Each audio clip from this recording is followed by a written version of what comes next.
Most businesses need visibility. What's their secret weapon? A YouTube video.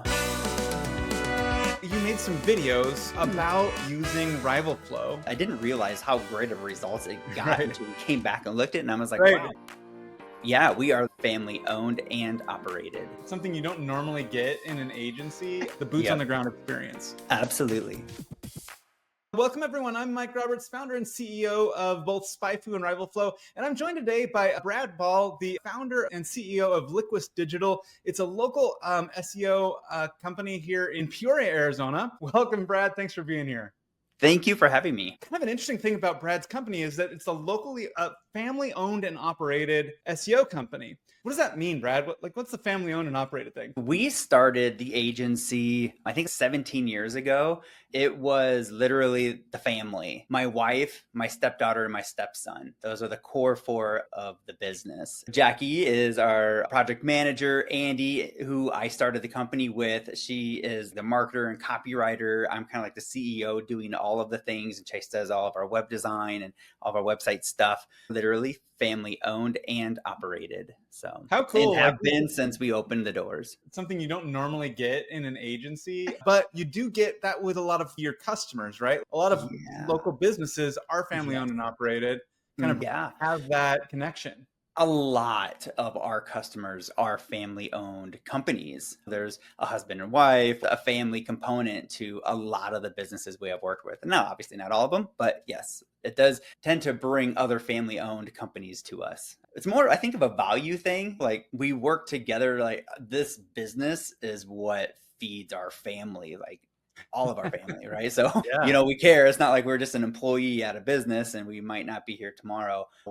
This is our family business. This is what we do. Yeah, it's pretty cool. It's pretty fun. And a lot of people think, how can you work and live? Isn't that a conflict? And it's funny, it really isn't. And I think the biggest key for us is separating work life from personal life. And like when work is over, we don't talk work. So, oh, really?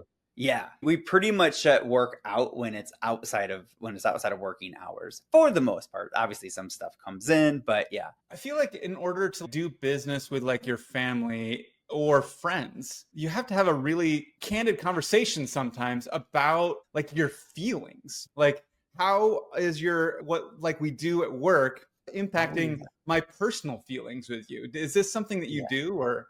Yeah, especially in the beginning, I feel like it was probably more of a thing. Now that we've been doing it for so long, we definitely know each other's roles and responsibilities and who handles what. But in the beginning, yes, there are things that needed to work out and some ground rules, if you will, how to operate within the business, giving each other the level of respect. Because you have a hierarchy of a family, and then that doesn't always translate directly into a business. So you got to reset the expectations and boundaries.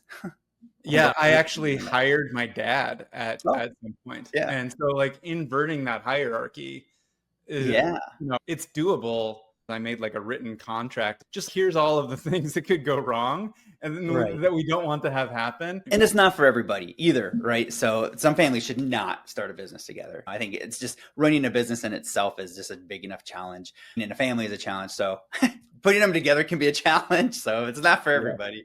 It just happened to work out. I also understand that your gym is right next to your office, which is... Oh, yeah. We all CrossFit together too, which is actually connected to our office. So our gym is kind of like our home away from home, and our business is our home away from home, and they're kind of in the same spot, and they're like a mile away from our house. So it's pretty cool. Gym, like one of your customers? Yes, we just relaunched their website. Yeah. Oh, yeah. I imagine, yeah. How could that not be the case, right? Yes. You made some videos about using RivalFlow just to show how it worked. I was starting to do some like UGC content on the side. I was already doing TikTok content and marketing. So it just kind of made sense. I had people reaching out and I'm like, well, let me just turn this into a little like side thing. And so you guys, I think were one of the first people I worked with.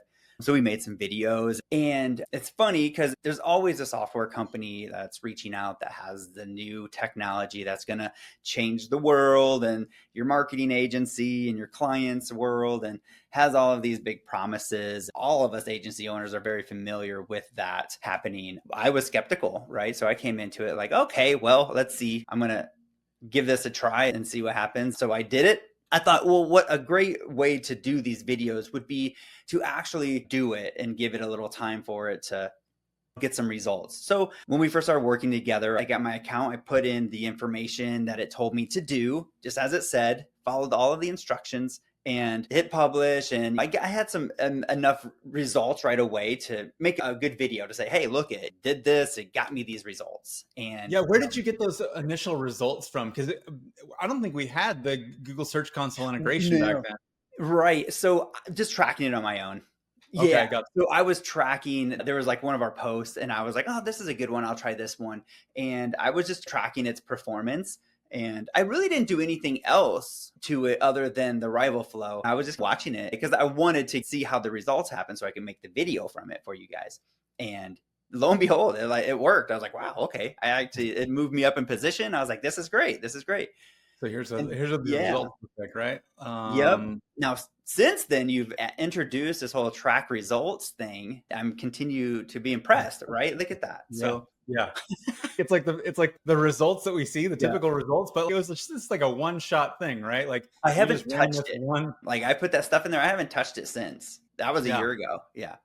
So have Yep. you run any more things? I have not. I didn't realize how great of results it got Right. until we came back and looked at it, and I was like, Right. wow, It's not okay. until you see this you're like, oh, Yeah. dang.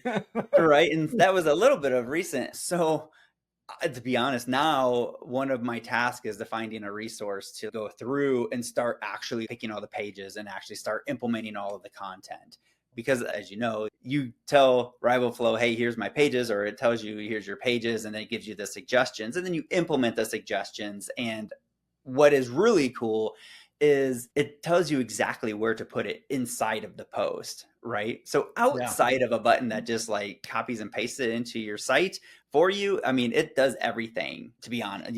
Yeah, you know what's interesting is I think that when you were first evaluating it, we didn't show you where to place things. So you just kind of had to No. figure it out. Yeah. Now it does that. Actually, Yeah.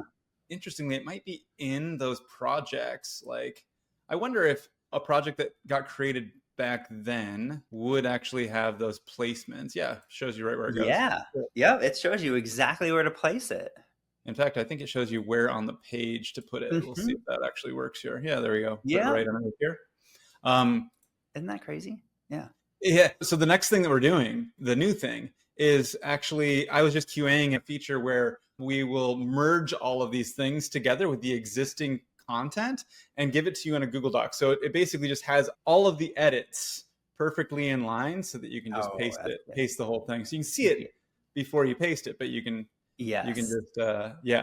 Oh, That's that's like beautiful. it's Yeah. kind of a simple, relatively simple thing for us to do. When it comes to SEO, right, there's so many tools and there's a lot of to-dos. The list is long. And it's like, what do you spend your time doing? Because they all take time. Yeah. So prioritizing the to-do list to what is going to actually get you a return is really important. I've spent hours doing things, and I'll be honest, they say they make a difference, but collectively, yes, maybe so. But I can say without a doubt, like this change that I made for this post absolutely made a difference. I mean, the graph shows it. So it's nice to know that here is something that you can actually just implement for SEO and know that the work that you're putting into doing it is actually going to give you a return. One interesting thing as an agency is that oftentimes, tell me if I'm wrong, but like you land a new client and you spend a decent amount of time in the beginning kind of learning their business, which Yeah, doesn't necessarily produce the instant results that they're right. looking for. They're paying you to Yes. learn. But one of the things that can provide instant results is this, right? And you don't have to know anything really about their business. It just tells you what to do. You can Exactly. implement these things and get them Yeah. ranking on pages that they don't currently rank on, or get them Exactly. instant boosts Yeah. without knowing anything. And obviously, then you can get into some more meat and Yeah. potatoes, but it really gets the ball rolling. Another huge point to this is it doesn't require an SEO expert on the team to do. Anyone on the team literally can do this. So, Anybody that can copy and paste, you could just send this over to the client and be like, here's all the changes we made, make these edits for yeah. us. Yeah. That's still value, Yep. early value, instant value. Totally. Do you feel like this would work well for like your local clients? Oh yeah, I do actually. Yes. The one thing that would really be beneficial is to have that content pre-existing, that Yeah. blog content already, or that the content on their websites. Hmm. If they're just like a brand new company, this would be like a phase two, possibly. Hmm. At least from my experience with it. Let's like break that down to a specific example. If we think of like that CrossFit gym next door, right? A lot of their content is probably going to be about who are they, where are they located, how to Mhm. contact them, who are our founders, what's our culture like. Yeah. Those are not pages that you would want to use RivalFlow No. for. Those are things that are core to your brand. They establish who you are, where your freaking location is, how to contact you.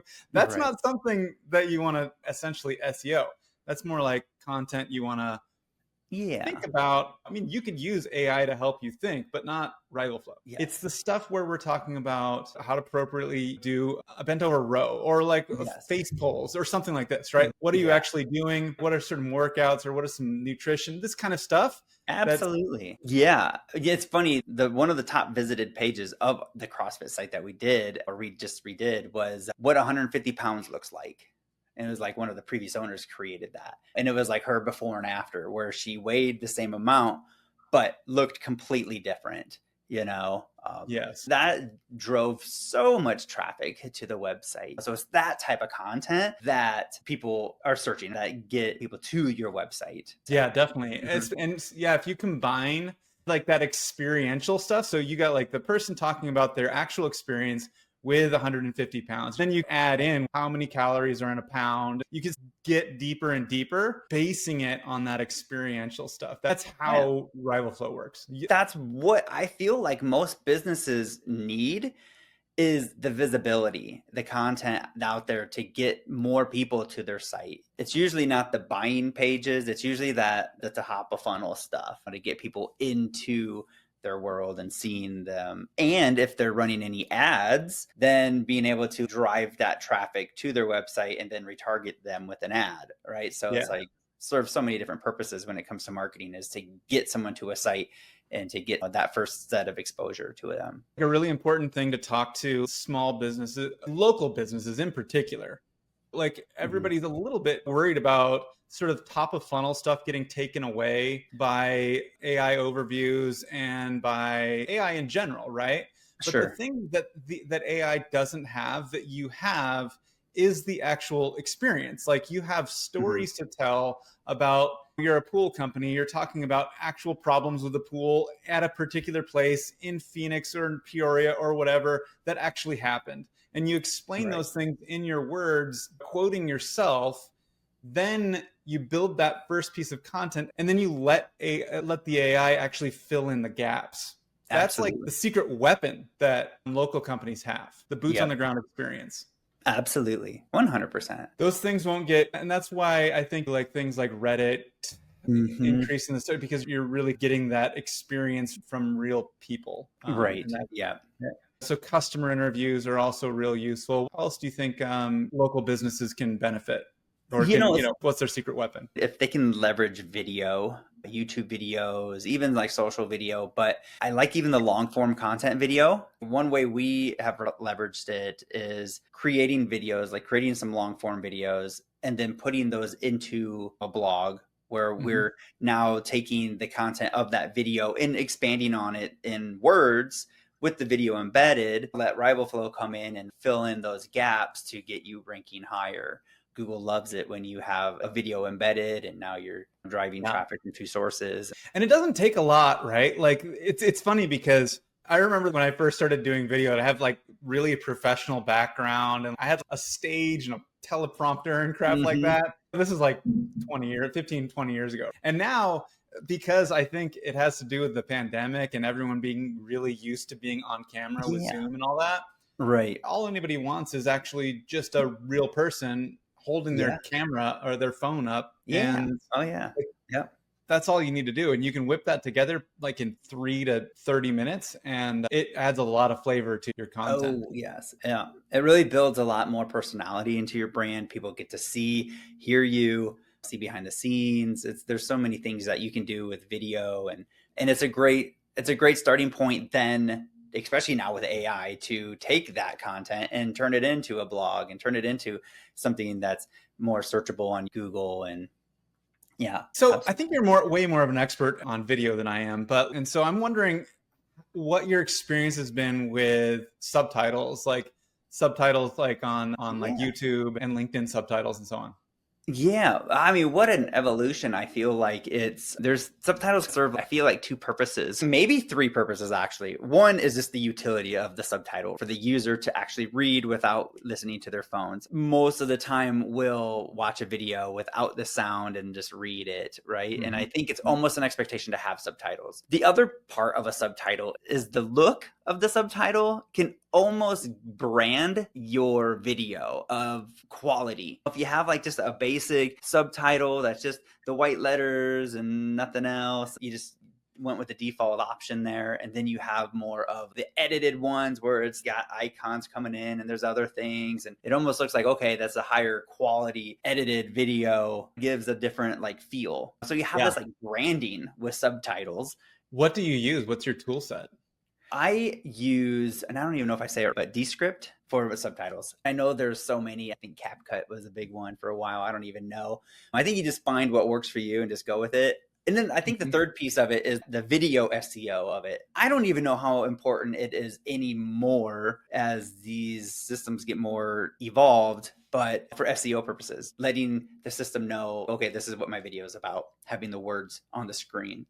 I made a video just recently. SpyFu now has like more organic and paid keywords than SEMrush and Ahrefs. I shouldn't necessarily be surprised by it, but somehow I was, because I knew we were increasing, but I thought Mhm. that they were constantly increasing too. So I made this video comparing that because I don't think that anybody knows that. In the automatic translation on YouTube, they could not ever figure out these brand names. So I'm doing this Yeah. whole video about here's what SEMrush is doing, here's what Ahrefs is doing, here's what SpyFu is doing, over and over again, and it like never got the brand right. It completely, and Yeah. maybe I'm just pronouncing it wrong, but it doesn't matter. It's not going to get it, It never gets the brand name right. which So is a big deal, not just for SEO, but a brand mention aspect of LLM EO or whatever we're talking about. That's an important aspect of like SEO is those brand names because it's what it's about. yeah, And also like the brand mentions like in from the perspective of LLM yeah. AI SEO, if you will. Nobody really knows what that's called yet. Um, Optimizing for LLMs. What we figured out, Amanda, I think maybe Patrick, is that Descript does a much better job, right? Yeah. It just it's just a better I feel the like it subtitle. learns better because when I first started using it, I had a lot of corrections, and now I rarely will have to correct things. The other thing I Mhm. like is I think is as you correct it, you teach it, which Yeah. is I kind of have cool. had to correct spy foo less lately because it was always spy food. Oh yeah, yeah. Spy food. Yeah, I know. It sounds so delicious, right? I wonder what spies eat. It took a long time for it to learn Liquis. I Oh, think it yeah, still I'll gets bet. people hung up because I don't think Liquis is actually a real word. That is good that it learns. That's pretty cool. Definitely YouTube doesn't. LinkedIn probably does about the same Yeah. level of job. But you can also upload those captions. I didn't realize that until recently that you can upload your own SRT file. I think you make an overlay on your videos though, right? Like you make an overlay on your videos, not using just the normal CC. I'll record the video, edit it. Actually, I do that in Premiere, and then I export it, throw it into Descript. That's where I'll apply the captions, and then I'll Oh, export it out of there and then post it. I probably don't need to do the whole Premiere part, but that's what I do. Do you double them? Like if you include the captions through Descript, if you're doing TikTok or something, do you also do the captions there? I don't. I've heard where people will and then make them small and like move them Yeah. off the Yeah, screen and that's what I've stuff. been trying. Yeah, I don't know. There's two schools in that one. Some people are like, that's what you got to do. And then you got to put what the video is about and like text in the beginning and have that on the screen and make sure it's in like description so it can get indexed and titled so it knows what it is. And I will say my videos that do get indexed and titled do perform better, I feel like, but I just don't know. I've done all of that and I've seen it not work, and I've done it and I've not done it and I've seen it get indexed and do Yeah. well. I haven't seen enough data to prove it right or wrong. so Brad, you work with businesses that have a local bricks and mortar presence, but not necessarily local only specifically to Phoenix. Is that right? That's right. And to be honest, we actually work with all types of businesses, but local businesses, local service-based businesses are typically who we work with. We actually do a lot of work with online coaches and Oh, stuff as sure. well. That makes a lot of Mhm. sense. So are you typically dealing with a founder or the owner or an Yeah. internal marketing team? Founder or owner, Most right? yeah, most of the time it's the owner. I'd say 50-50. 50% it's owner, 50% it's someone on the team, like the marketing person on the team. Okay.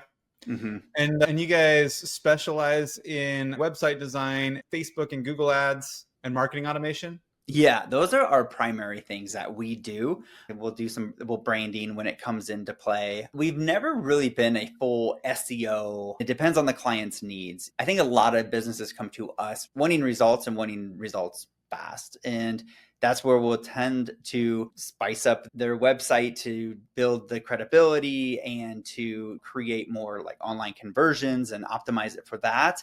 And then go right into paid ads and get them those results, and then start transitioning into SEO. We've done the reverse and found that majority of the clients get a little antsy when it comes to those SEO results. Like obviously SEO is more of the long-term play. Yeah. I think everybody knows that at this point. But when it comes down to it, they want results fast. So that's usually how we start. And then there's just clients that come to us and they're like, nope, we just want SEO. And that's great. And then that's what we'll do. So we do all of it, but we do probably specialize in those other areas a little bit more. Seems like an early SEO win that's like kind of a no-brainer, easy for any agency that's not specializing in SEO to do. Yeah. It would be like the sort of citation management thing where you're making sure Yeah. that all of your listings match. Is that something you guys do? Or 100%. Yeah, especially when we're working with those local businesses. A lot of times when we're working with them, it will come down to that local SEO. So we're yeah. really focusing on the citations, we're focusing on their Google business profile, all of those listings, local SEO optimized pages on their website, making sure that we have that location specified in there and doing all of those things. That's probably a bigger part of our SEO with the local businesses. So what kind of marketing automation are you doing, and like what are you using? What kind of tools? It's funny. It's all over the place. Usually the client comes to us with something, right? Some people are on MailChimp. Some people are on GoHighLevel, Keep, ActiveCampaign. I fought GoHighLevel for a really long time. Uh-huh. I did. And I don't know why. It just didn't seem like it was my cup of tea. Then we had a client that came to us with GoHighLevel, and now I like it. For the Yeah. price point, it just does everything that you would want it to do. And it does it well. It does have this ability to just copy and paste things from one company, and then you can execute it on another company. It's the same stuff, and you just kind of change some things, which I think can get a little redundant and a little uncustomized. We're a little bit more of a customized solution. We don't typically use it for that, but I do like how it functions. The automations I think are great. I think they're all very comparable when it comes to the designing of an email type of thing, the little email builders, but it has the calendars built in, it has invoicing, it has all of these things that are really nice and built in. I was on a podcast like right after the founder of Go High Level. So I listened to that whole podcast, and that's how I learned about Go High Level, or just High Level, I guess it's called. Go High Yeah. Level, the website.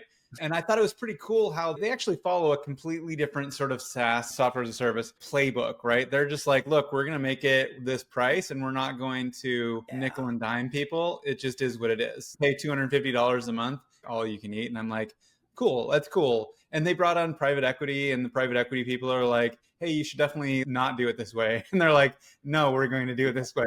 This works for us. I like that mentality, but also you can like kind of make your own product stack out of it and like Yeah. brand it as your Yes. own. Oh yeah. Yep.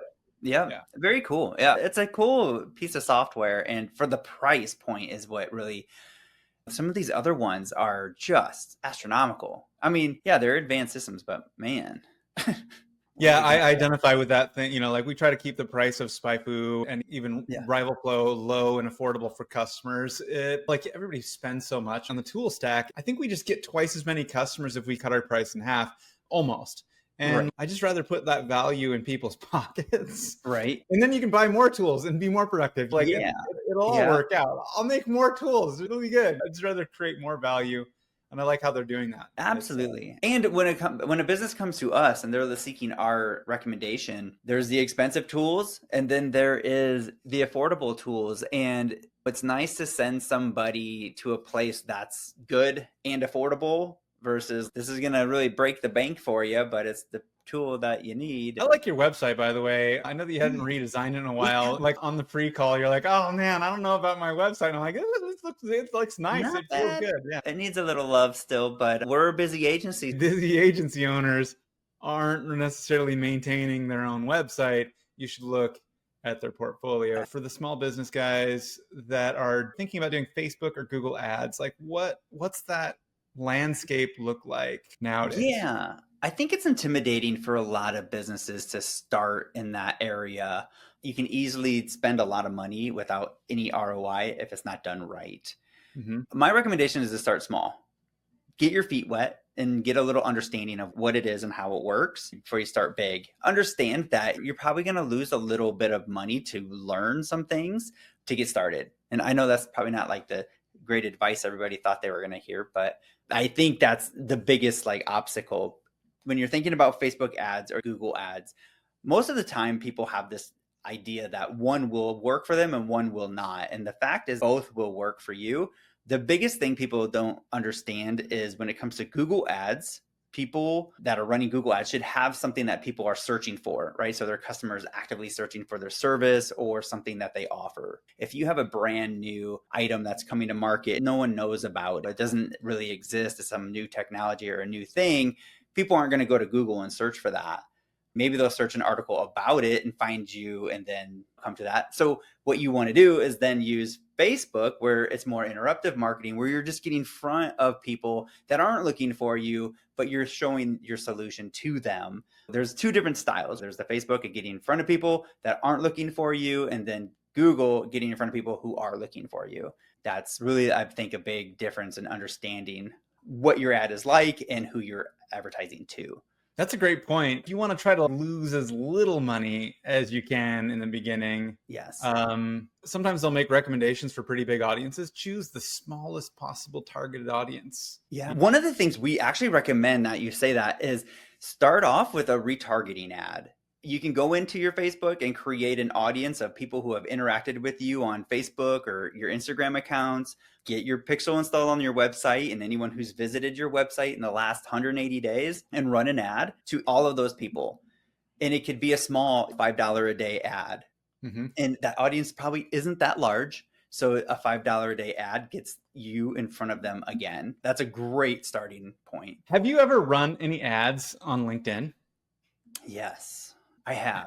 And I've spent a lot of money on LinkedIn without a lot of return. I'll be honest, I talk to other marketers, and in my experience and the people that I'm connected to, LinkedIn ads are great for branding, right? Mm-hmm. So you're getting in front of an audience, and maybe I just haven't cracked the code on it. We don't typically do them anymore. They're very expensive, and they've never really had the return that, the other places have. So LinkedIn was just recently hitting me up to do like a boosted post. And so I just did a post recently about this twice as much data or whatever. So I do this explainer, and it gets quite a bit of engagement. And so it's offering me this boost, and it's like, here, $50 off of your whatever, right? I didn't know that boosted posts actually existed. So I am like, okay, yeah, cool. Thanks for recommending it. Because I'm ultimately trying to improve my branded searches. So I will measure it. I want to be able to make it so that I can see that difference on a given day.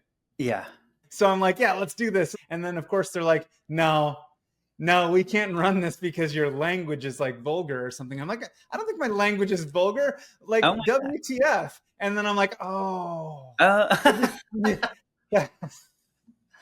Oh, that's hilarious. Oh, I had to go back through and find that. And then it's like, still you suck. And I'm like, why do I suck? Maybe you're using too many emojis, or maybe you're using an irrelevant hashtag.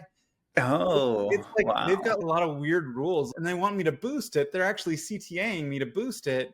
And then they're like, now go fuck yourself. Oh, that's hilarious. That is awesome. I love it. I think there's definitely some positives to running a LinkedIn ad. What we always try to do is a conversion ad, right? So we're trying to get someone to take an action, and I've just never had any success with those. However, we have had a ton of visibility and clicks and watches and a lot of that. Like we get a lot of that, just not a lot of conversions. But What happens if do you do that from a brand or like a person, a human's? I feel like there might be a different engagement level when it's a yeah, brand versus a person. you know what? That's interesting. I would say the last experience I had with it was from a brand, if I'm Mhm. not mistaken. And I'm trying to think of the other one that we did.